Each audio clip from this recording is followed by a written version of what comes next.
ఏకముగా ఉన్నవారు. ఇద్దరు కూడా సమానమే అని రాయబడి ఉన్నాయి.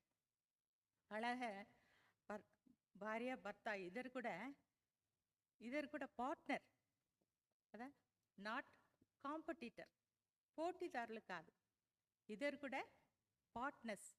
కాబట్టి పెళ్ళి అయిన తర్వాత నా ఇది నీ ఇది కాదు, మనది అని రావాలి.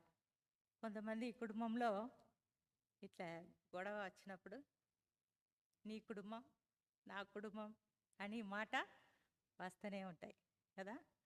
కానీ క్రైస్తవ కుటుంబంలో ఎట్లా రావాలా, మనది అని రావాలి. అదే ఇక్కడ రాయబడి ఉన్నాయి. కాబట్టి ప్రియులారా, మనం కూడా మన కుటుంబంలో భార్య భర్త ఇద్దరు కూడా బోత్ ఆర్ పార్ట్నర్స్ కదా.